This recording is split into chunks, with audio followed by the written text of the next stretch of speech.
Assalamualaikum warahmatullahi wabarakatuh. Saya Nisa Putri Aisyah dari program studi PGSD angkatan 2021 dengan NPM 21310531669. Di sini saya akan menjelaskan tentang salam pramuka, sifat pramuka, dan tingkatan dalam gerakan pramuka.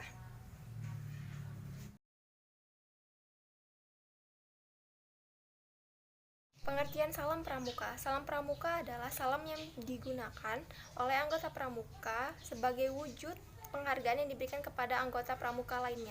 Biasanya salam itu diberikan dengan cara memberikan hormat terlebih dahulu sambil meneriakkan kata salam pramuka, dan orang yang menerima salam tersebut akan menjawab salam sambil memberikan hormat juga.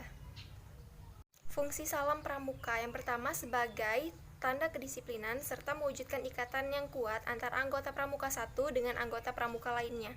Yang kedua, sebagai tanda penghormatan kepada anggota pramuka, sehingga apabila dilakukan dengan penuh keikhlasan dan kerendahan hati akan menciptakan hubungan yang erat dan sulit untuk dirusak oleh orang lain.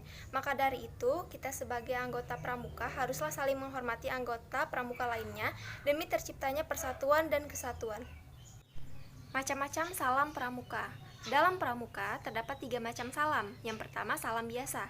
Salam biasa adalah salam yang biasa digunakan kepada sesama anggota pramuka. Salam biasa ini pun dapat diberikan ketika dalam keadaan berjalan, duduk, naik sepeda, ataupun berkendara.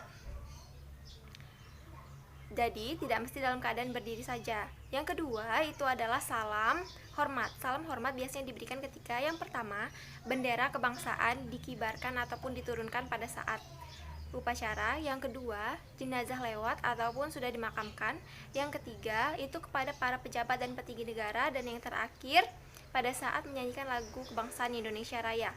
Yang ketiga, itu adalah salam janji. Salam janji adalah salam yang dilakukan atau digunakan ketika salah seorang anggota pramuka sedang dilantik.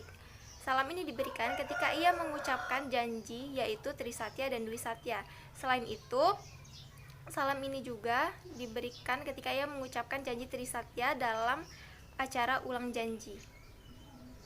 Sifat pramuka yang pertama bersifat nasional, yang berarti suatu organisasi yang menyelenggarakan kepanduan di suatu negara harus menyesuaikan pendidikannya dengan keadaan, kebutuhan, dan kepentingan masyarakat, bangsa, dan negara.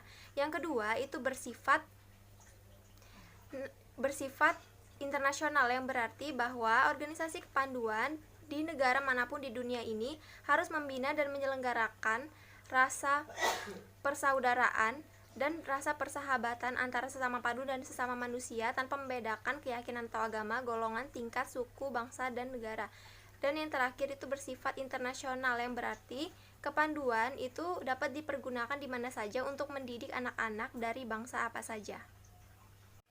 Tingkatan dalam pramuka. Yang pertama, pramuka siaga, yaitu kelompok umur 7-10 tahun. Yang kedua, pramuka penggalang, kelompok umur 11-15 tahun. Yang ketiga, pramuka penegak, kelompok umur 16-20 tahun. Dan yang terakhir, pramuka pandega, kelompok umur 21-25